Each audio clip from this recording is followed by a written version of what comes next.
Okay, are we ready for part two? So, in this part, we're going to read the article again, but we're going to read with an eye for ethos, pathos, and logos. So, we're going to look for the specific ways that the author builds his argument. So, whenever I read, I'm old, right? I'm a millennial. I always print it out and I mark up the paper. This is easier for me to read, to write, to remember. I like the visual of color coding because it helps me. Oh, hello. It helps me in looking at what. Let me see if I can fix this. Okay, there we go. I don't know why it started doing that. It helps me like visually see where the author is making different kinds of arguments. So if I'm looking for pathos, I know that it's blue and I can go look for my blue sections. So color coding is a good way to annotate. Let me share my screen now. So I'm going to show you guys the annotations on the Google Doc because that's going to be easier for me to demonstrate in a video. So let's remember we're reading The Sadness of Singing Robots. This is an article on Craig Havighurst's Substack. And so he is a journalist, and this Substack is just kind of like a blog a little bit. He writes articles and shares them with his subscribers. So let's start looking, and I'm going to reference the physical copy that I made, and we're going to annotate on here.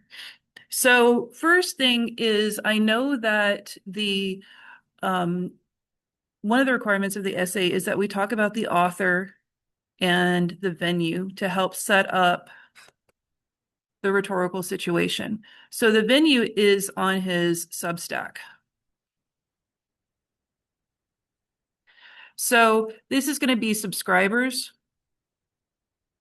And we looked at his website before, and he talks a lot about music. So it's all about music. It seems to be like a high level music. He's not just talking about bands and concerts and things. He's talking about kind of the philosophy of music and what it means to be a musician and some kind of cutting edge things.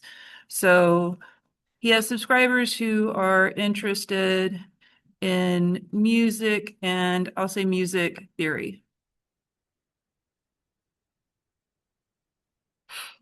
So we have that, we have that.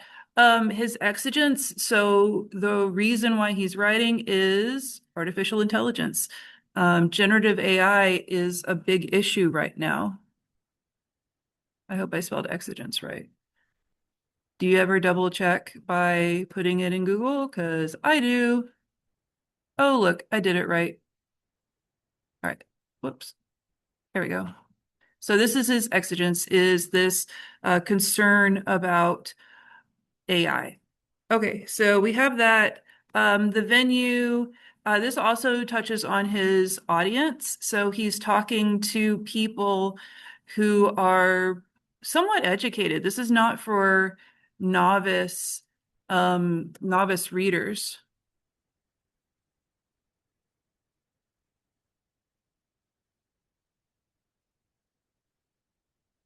And I'll say they're interested in the culture of music. Okay, let's try that one. All right, so now we kind of have our rhetorical situation. We know the author, we know the venue, we're thinking about the audience, and we know what the exigence is. So let's start looking at his actual argument. So first thing, remember, ethos speaks to his credibility and trustworthiness. Why do we trust him? Pathos speaks to beliefs, values, and emotions, and logic is or logos is logic and reasoning. It could be facts or statistics. So the first thing I see is he's saying awestruck and a little frightened. To me, that's pathos. So he's starting off with an emotional argument or an emotional beginning, saying that we should be frightened by AI. It's leading us to an uncertain and unsettling future. there's something really wrong and dangerous about it. So he's starting off with this feeling of urgency, this feeling that there's a problem. And this is a call to action. And I'm going to label it here. So a call to action is where he's asking us to do something. Anytime he says we should do this, we need to do that, that is a call to action. He is telling us what he wants us to do. Okay. So in this call to action, he's saying that we should be asking a lot of deep questions about AI. Now, in this next paragraph, he tells us he wants to talk about music. In this one is where he tells us his claim. So this paragraph I have labeled as urgent and claim. So he's telling us that this is a pressing problem. We cannot wait. He says, so far people have been tepid and agnostic. They're kind of like, we'll wait and see. Only time will tell how it'll play out. And he says, no, no, no, no, that's not good enough. So we have that tepid and agnostic. This is emotional. And he does say that AI applications aren't inherently useless. They're not evil. Now, this is ethos because he is conceding a little bit. He's saying, you know what? It's not all bad. We don't need to just eliminate AI, but we should start from a framework of skepticism. This is his claim. We need to be skeptical and we need to be careful.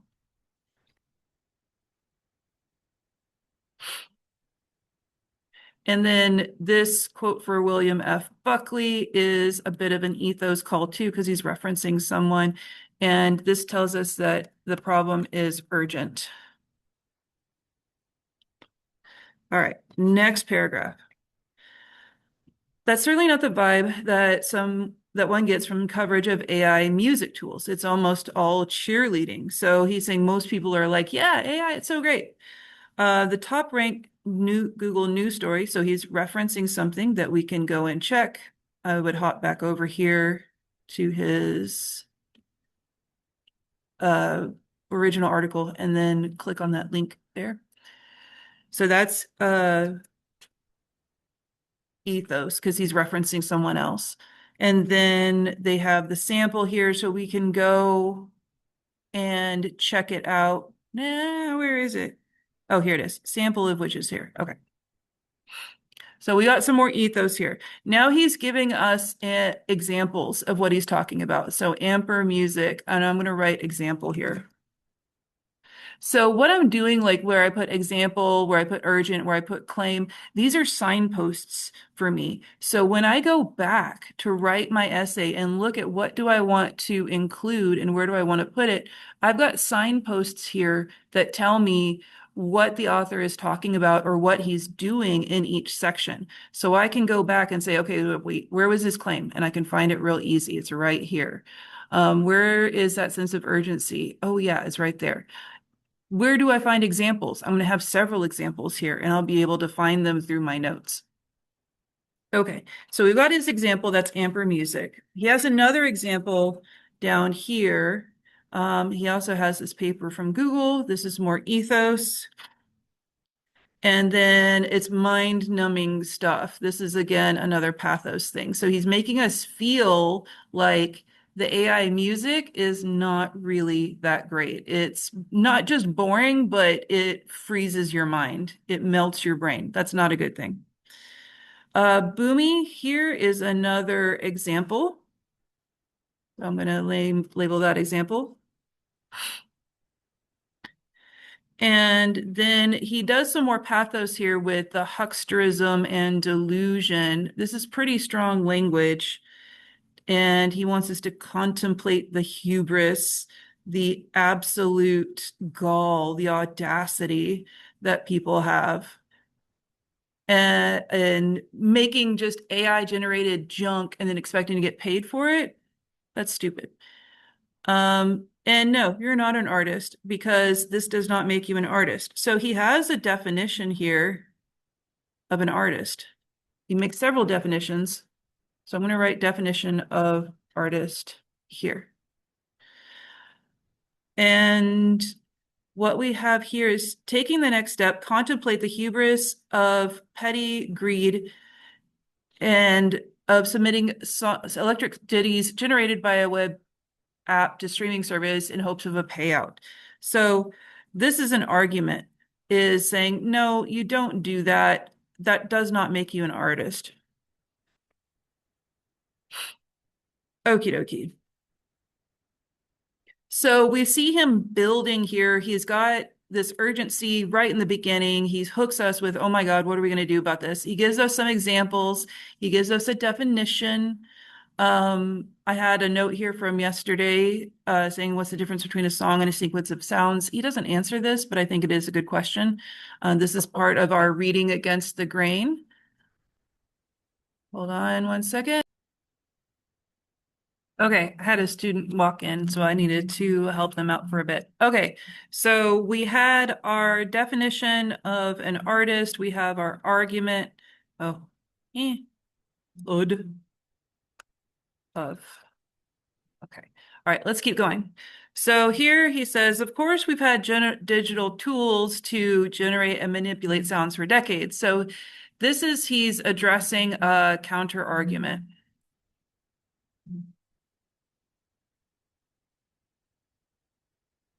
So here he's anticipating what somebody might say is like, hey, we've always been manipulating music. AI is not any different. It's just a different way to do it. It's a different tool. So he gives examples here. This shows his knowledge of these different tools. He says they can be deployed tastefully or tastelessly. And then he says here's the difference. They either enhance or modified musical content made by people rather than making it for them. So he says the key difference here is that people make the music and then use tools to modify it. AI, there's no people involved in the creation, and that's the difference. So this is his rebuttal. So this is his response to that thing that says, or that statement that says, but we already have these kinds of tools. And then I've already commented here that this is his logos. Now highlight that pink for logos. So he says it's different in kind, not degree. Now, this is a logical argument saying that there is a material difference here. If we keep going, here's another logos. He's saying the concern is about authorship and plagiarism. So if you use AI, did you plagiarize? So this is an argument. Some people will pass off AI music as their own or as the product of a fictional artist or persona they control.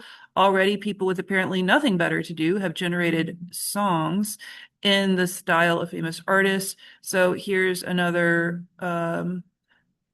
pathos, which is blue. And then this is our example.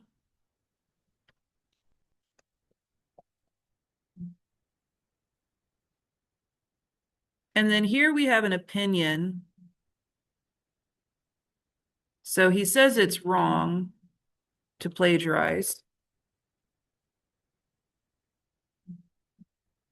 Sorry.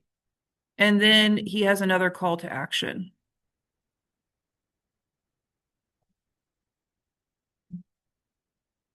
All right. So again, we have this pattern here. We have an example, we have an opinion, we have a call to action. Here we have definition, counter argument, rebuttal, and then another argument. So let's keep going. A related threat tracks with the fear of deep fakes or audio in the political realm. So if he's tacking on to fear, that's pathos. It's become possible to convincingly replace the voice of one person with another's voice, and recently a clip made the rounds with a remarkable simulation of Jay-Z's voice. This is an example. Oops.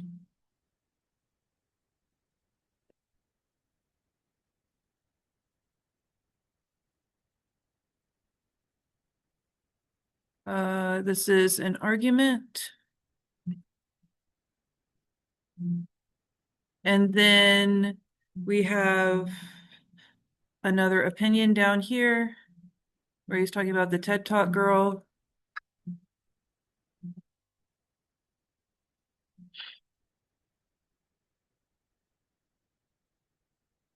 And this is another pathos where he calls it weird and creepy necrophilia. All right. Now, but what about this that's presented honestly? So this is logos, and this is another counter argument. So somebody might say, well, what if we tell people that it's AI? Then is it okay? And he answers that here. And we have his rebuttal, which is also a call to action.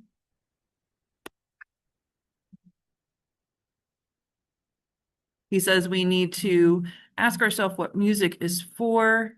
And this is another pathos where he's saying that people don't really have this conversation, and the world has this kind of a changing and vague view of what content is. When he's talking about definitions here, this is logos. So he wants to be clear about his definition so we make sure that we are all on the same page. Now, this is part of our stasis theory, and so definitions are super important. I'm glad that he's talking about definitions here, and I'm going to label the definition.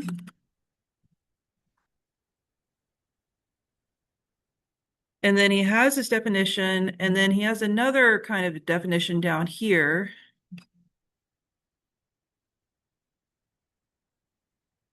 So in order to have music, we need to have an intentional listener and an intentional creator.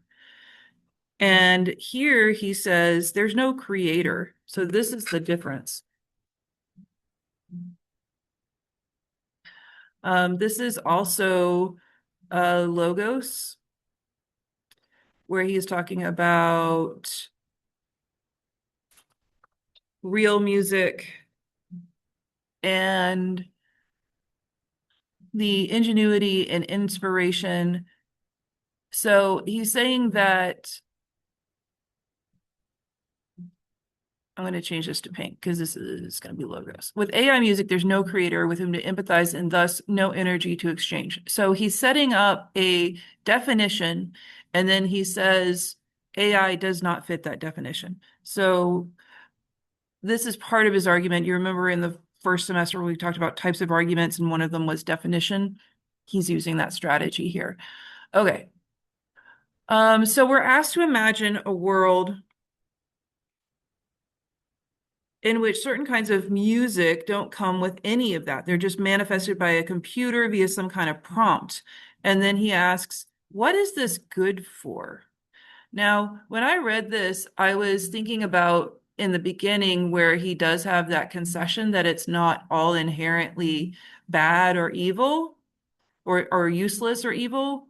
But then down here, he seems to imply that maybe it isn't good for much. So here he's using logos.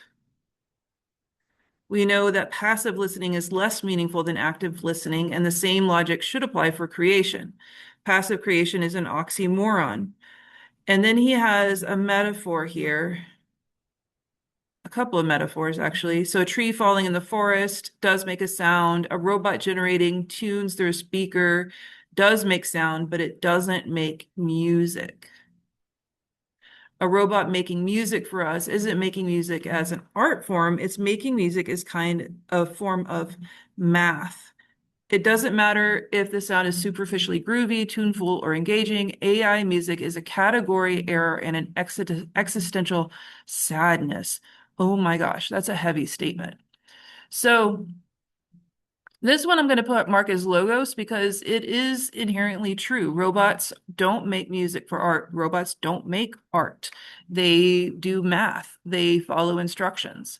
I'm going to label this one because I do think that he starts to contradict himself because earlier he says that it's not inherently useful, but here, if it's an existential sadness, that's pretty contradictory. So I'm going to say, is he contradicting his earlier statement that AI isn't useless? Okay. And then we have another argument against AI has to do with economics. Now, this is a logos argument. He's going to talk about how we exchange currency and establish value. So economics doesn't just have to be about money. It's about how we trade value with one another. And what has value can mean different things, and it means different things to different people. So this is an argument.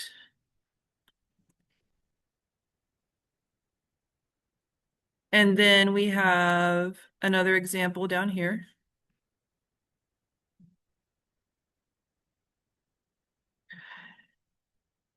And this is where he's talking about the music industry already having a lot of bad music, and now AI is just kind of compounding that problem. And down here, he's kind of speculating. So I'm going to add that. He's wondering why we would make machines that make bad music. Why would anybody want that? Now, this part was cut off in yesterday's video, so I did go back and add it in because I noticed that it was wrong. There's a very real chance that AI music factories will decide it's in their best interest to spawn countless tracks, like infinite monkeys at infinite keyboards, creating a nightmare for the hardware and business viability of the systems we rely on to access music. So he's making kind of a complex metaphor here. If you've ever heard that infinite monkey theory, so there's an idea that if you had enough monkeys on enough typewriters, eventually one of them will accidentally compose the works of Shakespeare. So this theory isn't just about monkeys and typewriters. It's saying that on a long enough timeline, anything is possible if by sheer chance. I think it has to do with chaos theory.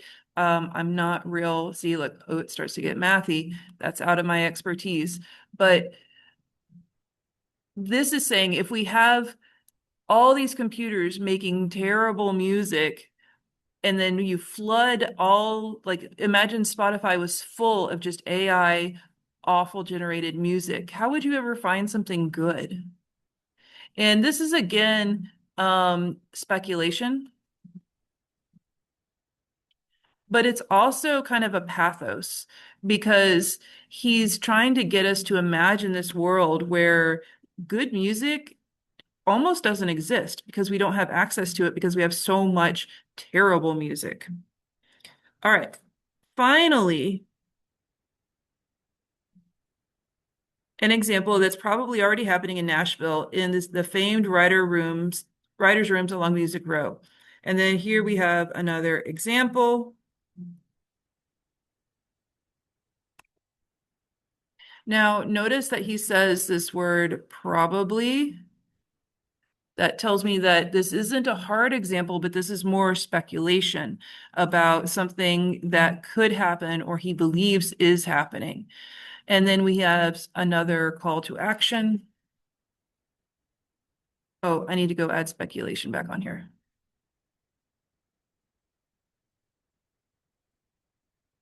And he says, it's acknowledging the boundaries of their contribution as a whole. Well, this is humility. If you acknowledge your boundaries and you see you're part of a whole ecosystem of music or art or whatever it is you're a part of, that's being humble. That's having humility and acknowledging that you are not the end all be all of music. So he's having another call to action, several calls to action here.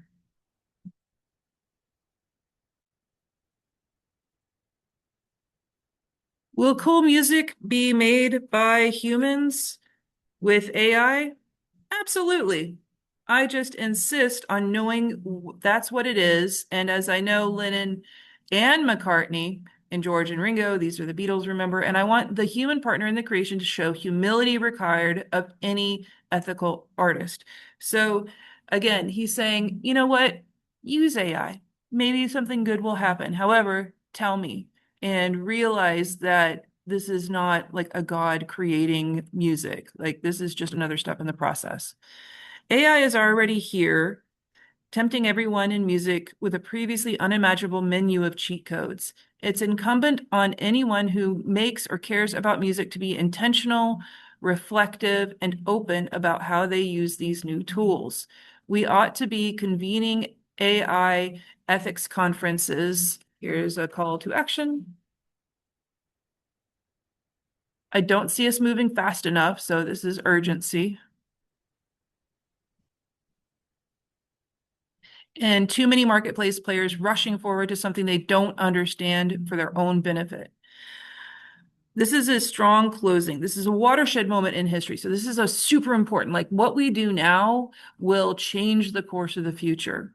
And we'd better stand up for the inherent humanity of musicianship and musical communication, lest we determine by inaction that none of it really mattered at all. So if we don't do something, we erase the meaning of music.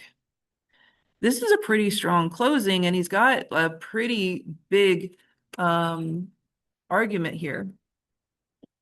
So, is this a perfect article in terms of argumentation?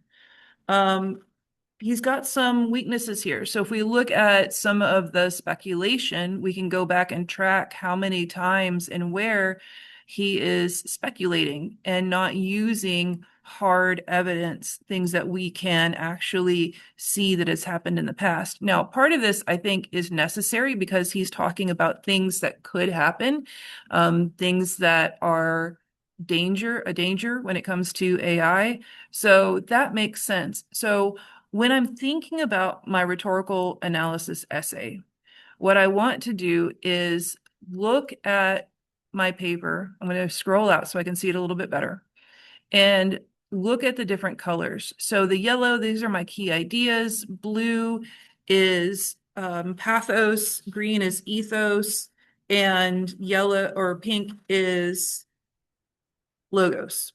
So I can look and see. I took attendance. I can look and see where he uses these things. And so he begins with kind of a lot of ethos here and pathos. Remember, he starts with this strong emotional opening and has a strong call to action.